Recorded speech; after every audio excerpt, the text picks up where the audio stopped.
जगत 24/7 का digital platform आप देख रहे हैं। मैं जिस मसले पर बात करने जा रहा हूं, इस मसले को आप सब लोग बेहतर तरीके से जानते हैं।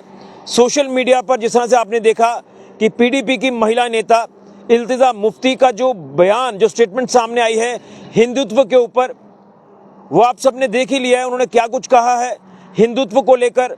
और उसी के साथ मैं आपको बता दूं कि इल्तिजा मुफ्ती, जो कि जम्मू कश्मीर की पूर्व मुख्यमंत्री महबूबा मुफ्ती की बेटी हैं, जिन्होंने कश्मीर में हाल ही में चुनाव भी लड़ा है और उस चुनाव में उनको हार का सामना भी करना पड़ा है। लेकिन इस तरह से जो उन्होंने बयान दिया है हिंदुत्व को लेकर, जो उन्होंने कहा है कि ये डिजीज है, ये बीमारी है, और उसी के साथ जय श्री राम का जब हम गुणगान करते हैं, जब हम चैंटिंग करते हैं, तो उसको लेकर भी इल्तिजा मुफ्ती ने यह कहा है कि जो जय श्री राम चैंटिंग करते हैं वो लिंचिंग जो वो करते हैं। तो ये क्या दर्शाता है, क्या ये मानसिकता उनकी दर्शाती है? इसी के ऊपर आज हम बात करेंगे। मेरे साथ मौजूद है बीजेपी के सीनियर नेता जंगवीर सिंह जी। आज इनका हम रिएक्शन लेंगे कि इस स्टेटमेंट को किस तरह से देखते हैं जो उन्होंने अपशब्द जो है वो हिंदुत्व को लेकर कहे। आपका बहुत बहुत स्वागत है जंगवीर जी। क्या कहेंगे?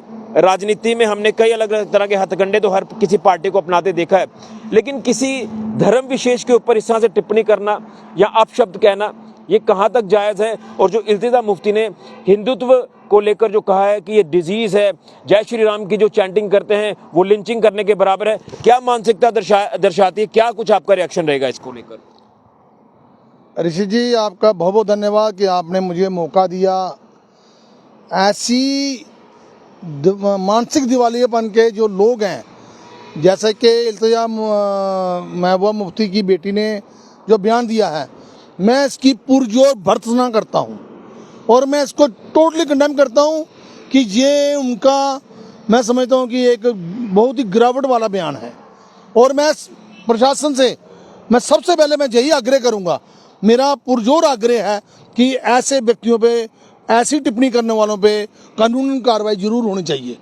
मैं चाहता हूं कि सबसे पहले कि उन पे एफआईआर दर्ज होनी चाहिए जो समाज में जहर घोलने का काम करते हैं। और धर्म विशेष के लिए जो उन्होंने हिंदू तत्व को एक गाली दी है, मैं समझता हूं कि ये उनकी एक पॉलिटिकली हार तो है उनकी, क्योंकि उनका जनाधार कहीं नहीं है जम्मू कश्मीर में, लेकिन आज वो अपना जनाधार हिंदू धर्म को गाली देके उसका जनाधार ढूंढ रहे हैं। मैं समझता हूँ ये गिरावट की प्रकाष्ठा है। और मैं तो यही कहना चाहूँगा कि आज ये जो सब वातावरण बना है, एक बहुत बड़ी पार्टी के एक बहुत बड़े नेता जिनको प्रोजेक्शन में ही 20 साल बीत गए, ये सब उनकी मानसिकता से निकले हुए शब्द हैं, जो आज जहाँ तक ये ऐसे लोगों को भी ये उनको प्रेरणा दे रहे हैं कि गाली देना उनका विशेष हक बन गया है। ऐसा मैं समझता हूँ इस वातावरण को रोकने के लिए प्रशासन को कड़े कदम उठाने चाहिए। बिल्कुल, लेकिन हमने अक्सर देखा कि कोई राजनीतिक पार्टी जो है वो इस तरह से किसी धर्म विशेष को लेकर कोई ऐसी अपशब्द तो नहीं कहते, लेकिन हमने कई बार ऐसा सुना है। लेकिन सीधे तौर पर ये कहना, इस तरह के अपशब्दों का इस्तेमाल करना कितनी ठेस पहुंचती है? सर, 100 करोड़ हिंदुओं के भावना को आहत करना इन लोगों को मजा देती है। मैं समझता हूँ ये बल कहाँ से मिलता है? ये बल कहाँ से मिल रहा है? आप भी तो पत्रकार हैं, ढूंढिए ना बल कहाँ से मिल रहा है। हिंदू तत्व को गाली देने का, हिंदू धर्म को गाली देने का ये बल कहाँ से आ रहा है? ये बल एक बहुत बड़ी पार्टी से आ रहा है, उनके नेताओं से आ रहा है, जिन्होंने 70 वर्ष हिंदुस्तान पर राज किया है। उन पार्टी के लोगों के, बड़े बड़े नेताओं के, उनके राष्ट्रीय अध्यक्षों के बयान जो है वो इन सब बातों के लिए बल देते हैं। इसलिए ये ऐसे लोग इतने मुकर होकर इतना, मैं समझता हूँ कि भर्त्सना करने वाला बयान देते हैं। हम इसको पूरी तरह से इसको कंडेम करते हैं और मैं दोबारा से आग्रह करूंगा कि मैं चाहता हूं कि ऐसे लोगों को दंड मिलना चाहिए। क्या आपको लगता है कि इस तरह के जो स्टेटमेंट्स दिए जा रहे हैं किसी धर्म विशेष को लेकर, ये कहीं ना कहीं समाज का माहौल खराब करने की कोशिश की जा रही है? क्या आपको लगता है कि ये ऐसे नेता हैं जो सिंपैथी लेने की कोशिश कर रहे हैं कहीं ना कहीं? आज तो मैं समझता हूँ कि विपक्ष में ये होड़ मची हुई है। हर कोई चाहता है कि मैं कितना, अपने आप को दर्शाना चाहता है कि मैं कितना बड़ा हिंदू विरोधी हूं, ताकि वोट बैंक जो है, वोट बैंक, उसको प्रभावित करने के लिए मुझे वोट मिले। बस ऐसा ही एक परिदृश्य बन चुका है अपने पूरे भारतवर्ष की राजनीति का। और जम्मू कश्मीर भी इससे छूता नहीं है। आज जम्मू कश्मीर में देखो कि कश्मीर बेस्ड पार्टियों में होड़ सी लगी हुई है। अपने आप को हितैषी साबित करने का, अपने धर्म विशेष की और एक धर्म विशेष को गाली देने का, ताकि उनको जो उनकी ज़मीन जो उन्होंने खो दी है पूरी तरह, उनके संगठन बिल्कुल नेस्तनाबूद हो चुका है, उसकी खोई हुई राजनीतिक ज़मीन ढूंढने के लिए ये हिंदू धर्म को गाली दे रहे हैं। बस इसका इतना ही आशय है। लेकिन सवाल ये भी है ना कि महबूबा मुफ्ती जो कि पूर्व में मुख्यमंत्री रह चुकी हैं जम्मू कश्मीर की, उन्होंने भी अभी तक अपना कोई इसको लेकर रिएक्शन नहीं दिया है। क्या आपको लगता है कि उनको भी पब्लिक डोमेन में सामने आना होगा और इसको लेकर जो भी चीज़ें इल्तिजा मुफ्ती ने कही हैं उसको दुरुस्त करने की काफ़ी ज़्यादा ज़रूरत है? मैं कहता हूँ दुरुस्त करने की ज़रूरत नहीं है, मैं उनको माफ़ी मांगनी चाहिए।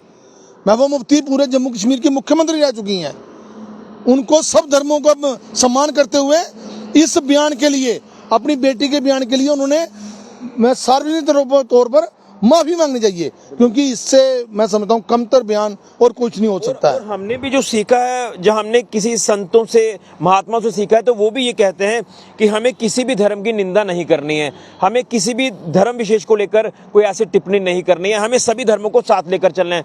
तो क्या एक तरफ हम ये बात कर रहे हैं और दूसरी तरफ ऐसे बयान देना, ये कितना क्या शोभा देता है? ये मैं समझता हूँ इल्तिजा मुफ्ती को हिंदू धर्म का ज्ञान ही नहीं है। हिंदू तत्व का मतलब है सबका सम्मान करना, सबको आदर सम्मान रखना, और अपना धर्म को मानना कोई गुनाह नहीं है। लेकिन हिंदू तत्व में गाली मत दो ना। हाँ, हिंदू तत्व में सब धर्मों का सम्मान करना सिखाया गया है, पूरे विश्व की शांति की कामना करना सिखाया गया है। सनातन का क्या है? वासुदेवाय कुटुंब। क्यों? सबका हम सद्भाव चाहते हैं, हम सबका सम्मान करना चाहते हैं, सबके मतलब कि सब में शांति होनी चाहिए और सद्भावना होनी चाहिए, और हम तो पूरे सारे धर्मों का सम्मान करते हैं। इसलिए मैं समझता हूँ इसकी जितनी भर्त्सना की जाए उतनी कम है, और प्रशासन को इस पे दंड देना चाहिए। अब आप क्या मांग कर रहे हैं? क्या मैं चाहता हूँ कि इनको इस बात के लिए ऐसे व्यक्ति को दंड मिलना चाहिए। बिल्कुल। तो आपने जंगवीर सिंह जी को सुना, जो कि इल्तिजा मुफ्ती की जो स्टेटमेंट हिंदुत्व को लेकर सामने आई है, जिनने ये तक कह दिया कि ये हिंदुत्व डिजीज़ है। जय श्री राम की चैंटिंग करने वाले, जय घोष करने वाले, वो लिंचिंग करते हैं।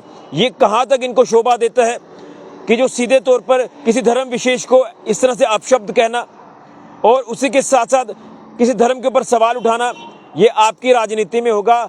ये राजनीति जो की जा रही है, इसकी जितनी निंदा की जाए उतनी कम है। जो कि तमाम बीजेपी के नेताओं की बात कर ले तो वो भी इसकी कड़ी निंदा कर रहे हैं, इसी के साथ साथ तमाम हिंदू संगठन इसकी निंदा कर रहे हैं। और जिस तरह से ये अपशब्द उन्होंने कहे हैं, इसको लेकर इनका साफ तौर पर कहना है कि उनको दंड मिलना चाहिए। अब देखना यह है कि प्रशासन ये आगे क्या कुछ इसको लेकर कार्रवाई करता है, लेकिन जो ये बयान सामने आया ये काफ़ी निंदनीय बयान है। इसी को लेकर हम रिएक्शन इनका ले रहे थे, लेकिन एक बार फिर कहूँगा कि हमें यही सिखाया है कि हमें किसी के धर्म की निंदा नहीं करनी है। आपको अगर राजनीति करनी है आप करें, लेकिन किसी धर्म विशेष को बीच में ना लाएं। हालांकि हम आजकल अक्सर देख रहे हैं कि धर्म के नाम पर राजनीति, धर्म के नाम पर वोट बैंक, ये तमाम चीज़ें हमें देखने को मिलती हैं। लेकिन अपशब्द कहना ये कहाँ तक जायज़ है, गलत बातें कहना ये कहाँ तक जायज़ है, आप भी कमेंट बॉक्स में अपनी राय ज़रूर दें। लेकिन ये कहीं ना कहीं जो बयान इल्तिजा मुफ्ती ने दिया है, इसके बाद अब जो विवाद है वो खड़ा हो गया है, और कहीं ना कहीं ये सीधे तौर पर ऐसा लग रहा है कि माहौल ख़राब करने के लिए जो बयान है दिया गया है, अपना जनाधार ढूंढने के लिए ये बयान दिया गया है, सिंपैथी लेने की कोशिश जो वो की जा रही है अपने लोगों से। ये एक चिंताजनक है, और इसको लेकर कोई ना कोई जो कदम है वो प्रशासन को उठाना होगा, जो कि सीधे तौर पर मांग की जा रही है बीजेपी के नेताओं की तरफ से। अब देखना है कि इसमें क्या कुछ चीज़ें हमें देखने को मिलती हैं, लेकिन काफ़ी अफसोसजनक है जो ये बयान इल्तिजा मुफ्ती का सामने आया है हिंदुत्व को लेकर। फिलहाल के ऋषि खजूरिया, JK 24/7 न्यूज़ के लिए।